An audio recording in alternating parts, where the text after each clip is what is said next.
भूर्भुवः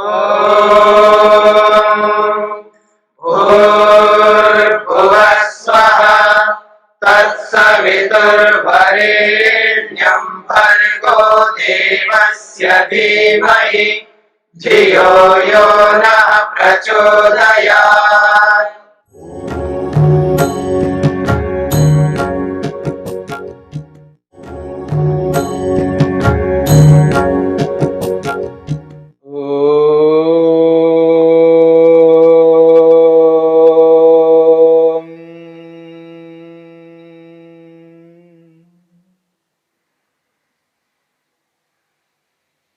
साधन पाद के 15वें सूत्र को लेकर के हम विचार कर रहे हैं।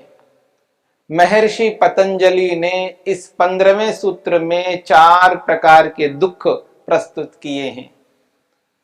परिणाम दुख, ताप दुख, संस्कार दुख और गुणवृत्ति विरोध दुख। इन 4 प्रकार के दुखों में से संस्कार दुख को, तीसरे दुख को लेकर के हम विचार कर रहे हैं।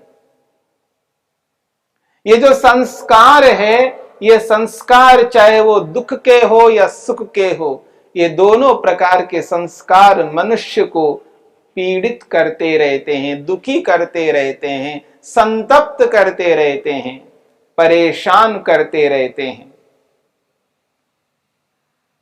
मनुष्य जब विशेषकर ईश्वर की भक्ति उपासना करना चाहता है, योजना बना करके समस्त बाह्य कार्यों को छोड़ करके, समस्त क्रियाओं को त्याग करके, समय निश्चित करके जब बैठता है उपासना के लिए, आसन लगाता है,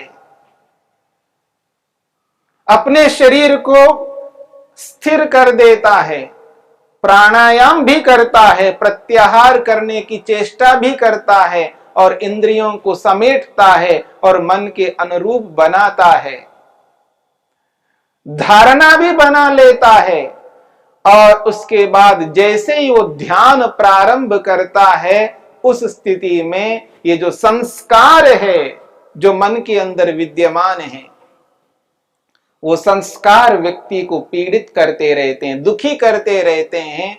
अनायास वो संस्कार मन को ईश्वर से हटा करके उन विषय भोगों की ओर प्रवृत्त करते रहते हैं, क्योंकि वो सुख के संस्कार है या दुख के संस्कार है।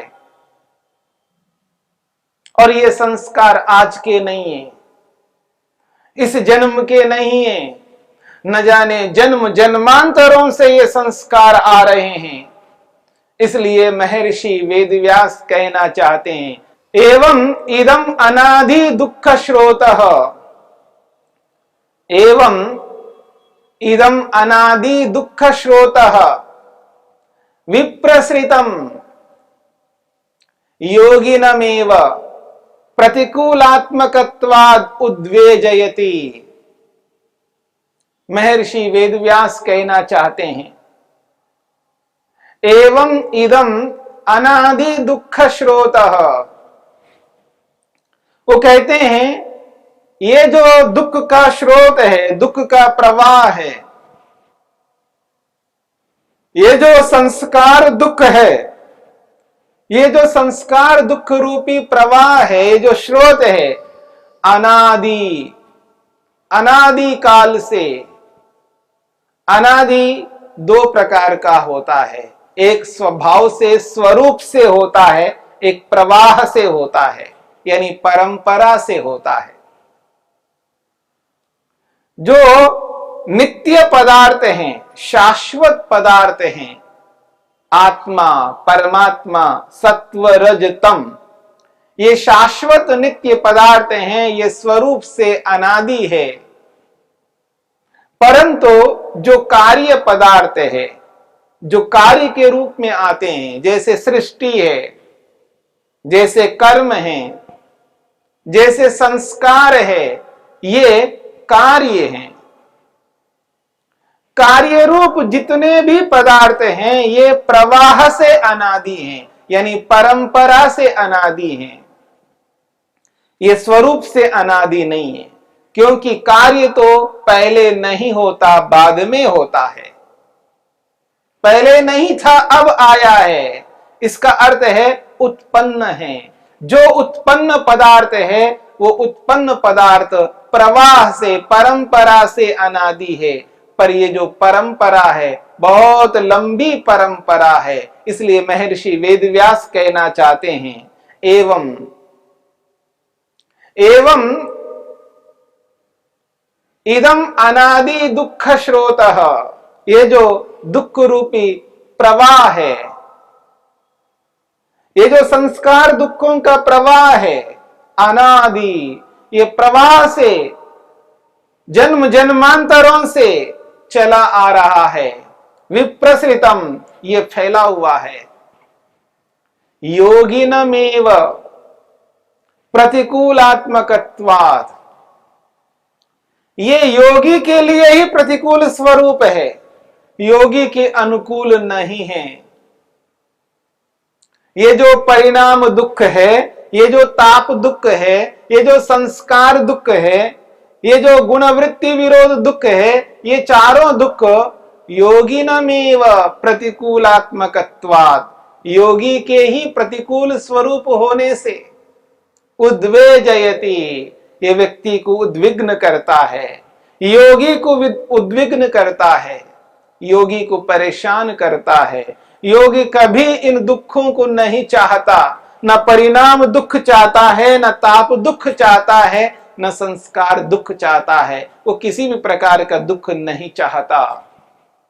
इसलिए कहा योगिनमेव प्रतिकूलात्मकत्वात् उद्वेजयति, योगी के लिए प्रतिकूल स्वरूप होने से योगी को ही दुखी करता है। कस्मात्, महर्षि वेदव्यास ने एक प्रश्न किया है, कस्मात्, ऐसा कैसे हो सकता है? ये योगी को ही प्रतिकूल स्वरूप है, अन्यों को नहीं है, ऐसा क्यों? तो महर्षि वेदव्यास ने एक बहुत अच्छा उदाहरण से समझाने का प्रयास किया है। अक्षिपात्र कल्पो ही विद्वान इति, वो कहते हैं अक्षिपात्र कल्पो ही विद्वान इति। यहां विद्वान शब्द योगी के लिए आया है। अक्षिपात्र कल्पो ही विद्वान इति, क्यों योगी को यह दुख क्लेशित करता है? क्यों ये चार प्रकार के दुख योगी को परेशान करते हैं? वो कहते हैं योगी अक्षिपात्र कल्पो ही, योगी अक्षिपात्र कल्प होता है, यानी आंख के समान होता है। योगी व्यक्ति आंख के समान होता है। अक्षिपात्र कल्प कहते हैं आंख, और कल्प का मतलब समान। अक्षिपात्र का मतलब है आंख का गोला, और कल्प का मतलब समान, आंख के गोले के समान योगी होता है। यानी योगी की जो उपमा दी जा रही है, योगी आंख के समान होता है। कैसे, क्या कहना चाहते हैं? वो कहते हैं यथा ऊर्ण तंतु अक्षिपात्रे न्यस्त स्पर्शेन दुःखयति। महर्षि ने ऐसा उदाहरण दिया है। वो कहते हैं यथा, जैसे ऊर्ण तंतु हो, जैसे ऊन का धागा, ऊन का रेशा, यथा ऊर्ण तंतु हो। अक्षिपात्रे न्यस्तः, आंख में यदि गिर गया हो, ऊन का धागा, ऊन का रेशा यदि आंख में गिर गया हो, स्पर्शेन दुःखयति, वो स्पर्श मात्र से दुख देने लगता है। यदि ऊन का रेशा आंख में गिर गया है और स्पर्श हुआ, आंख थोड़ा सा मिचल गया, थोड़ा बहुत स्पर्श से ही बहुत दुखी करता है व्यक्ति को। एवं अन्येषु गात्रावयवेषु, यदि शरीर के अन्य अवयवों में वो ऊन का रेशा गिर गया, कहीं पर भी यहां गिरा हो, यहां गिरा हो, शरीर के किसी भी भाग पर वो गिरता है, व्यक्ति को पता भी नहीं चलता, एहसास भी नहीं होता है। वो कितना ही उसका स्पर्श हो रहा हो शरीर के अन्य अवयवों में, पर व्यक्ति को कुछ पता नहीं लगता। लेकिन वही ऊन का रेशा, वही ऊन का धागा यदि आंख में गिर जाता है, स्पर्श मात्र से व्यक्ति को दुख होता है, कष्ट होता है, पीड़ा होती है। एवं एतानि सुखानि अक्षिपात्र कल्पम योगिनमेव क्लिश्नन्ति न इतर प्रतिपत्तारम। बहुत बड़ी कही है। एवं एतानि सुखानि, इसी प्रकार से ये जो सुख है, सांसारिक सुख है, संसार में मिलने वाले रूप रस गंध स्पर्श शब्द के जितने भी सुख हैं, एवं एतानि सुखानि अक्षिपात्र कल्पम योगिनम, जो आंख के गोले के समान हैं, जो आंख के समान है योगी, उस योगी को क्लिश्नन्ति, दुख देते हैं। ये सांसारिक सुख योगी को ही दुख करते हैं, योगी को ही दुख देते हैं। न इतर प्रतिपत्तारम, बाकी जो सांसारिक अनुभव रखने वाले लोग हैं, जो सांसारिक लोग हैं, जो योग नहीं करते हैं, ऐसे लोगों के लिए ये दुखी नहीं करते हैं। ये सुख सांसारिक लोगों के लिए सुख रूप है। इन सुखों से सांसारिक लोग दुखी नहीं होते हैं, वो तो इन सुखों को अपनाना चाहते हैं। परंतु योगी व्यक्ति इन सुखों से दूर होना चाहते हैं। योगी व्यक्ति के लिए वो ऊन का रेशा है, वो आंख में यदि गिरता है तो सांसारिक व्यक्ति को केवल आंख में ही उसको दुख देता है, बाकी शरीर के किसी भी अवयव पर गिरे तो दुख नहीं देता। ऐसे ही ऊन का रेशे के समान ही ये सांसारिक सुख हैं। और ये सांसारिक सुख मानो उसके कहीं पर भी उसके जीवन में आ जाए तो वो व्यक्ति को दुखी कर देते हैं, योगी को परेशान कर देते हैं। इसलिए योगी व्यक्ति इन सांसारिक सुखों को नहीं चाहते।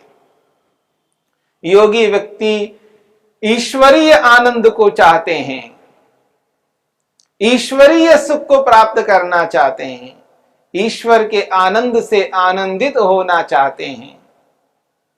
इसलिए योगी के लिए ये बात कही जा रही है, अक्षिपात्र कल्पो ही विद्वान इति।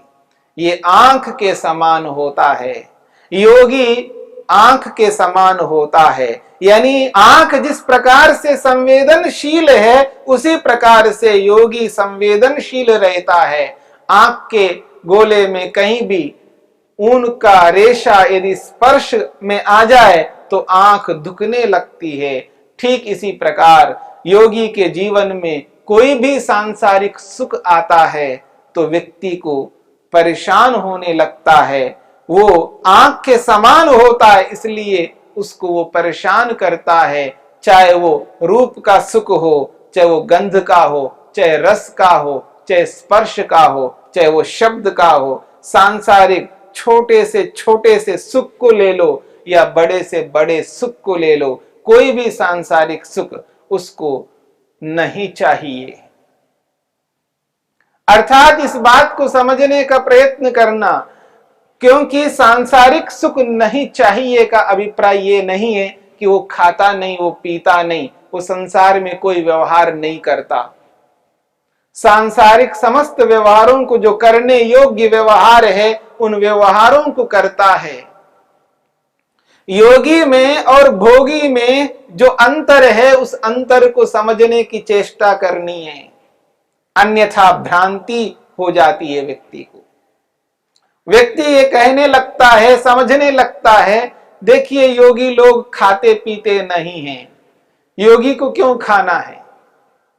यदि कोई कहे कि ये फल है खाओ, नहीं, योगी लोगों को फलों की क्या आवश्यकता है, मेवे की क्या आवश्यकता है, अच्छे अच्छे पकवान की क्या आवश्यकता है, अच्छे अच्छे साधनों की क्या आवश्यकता है। योगी व्यक्ति उन साधनों को लक्ष्य नहीं बनाता, इस बात को समझने की चेष्टा करिए। योगी व्यक्ति इन सांसारिक साधनों को अपना लक्ष्य नहीं मानता, इनको साधन मान करके साधनों के रूप में ही प्रयोग करता है। पर भोगी व्यक्ति इनको साधन नहीं मानता, लक्ष्य मानता है। उसका उद्देश्य है सांसारिक सुख, उसी को सब कुछ मानता है, उसी के लिए जीता है। पर योगी व्यक्ति उसके लिए नहीं जीता। हां, यदि मिलता है तो उसका प्रयोग करता है, साधन के रूप में प्रयोग करता है, पर उसका लक्ष्य मोक्ष होता है, मुक्ति होती है। उसका लक्ष्य विवेक वैराग्य होता है, उसका लक्ष्य समाधि होती है। समाधि के लिए, मोक्ष के लिए इन सांसारिक सुखों का प्रयोग करता है तो केवल उसके लिए करता है, उसी को सब कुछ कभी नहीं मानता। इसलिए इस बात को समझने की चेष्टा करनी है। और जब उस सांसारिक सुख का उपभोग करता है, प्रयोग करता है, उसमें राग उत्पन्न नहीं करता, राग को उत्पन्न होने नहीं देता। यही योगी की विशेषता है। जब सांसारिक सुख का उपभोग करता है, प्रयोग करता है, उस सुख के काल में वो रागात्मक संस्कार को पड़ने नहीं देता। यदि सांसारिक कोई भी दुख प्राप्त होता है तो द्वेषात्मक संस्कारों को पड़ने नहीं देता। यही योगी की विशेषता है। पर भोगी ऐसा नहीं कर पाता। जब व्यक्ति सांसारिक सुख का प्रयोग करता हुआ उस सुख के संस्कारों को पड़ने नहीं देता, रागात्मक संस्कारों को पड़ने नहीं देता, इसी का अर्थ है, इसी को कहा जाता है योगी सांसारिक सुख नहीं लेता। सांसारिक सुख न लेने का अभिप्राय मैं आपके सामने रख रहा हूं। जब व्यक्ति सांसारिक सुख का उपभोग कर रहा होता है, उस सुख के प्रति रागात्मक संस्कार को बनने नहीं देता, यही सांसारिक सुख का न लेना है। ऐसा नहीं है कि उस पदार्थ का प्रयोग वो नहीं करता, प्रयोग करता अवश्य है, पर उसके प्रयोग में रागात्मक संस्कार को बनने नहीं देता है। यही सांसारिक सुख का उपभोग न करना है।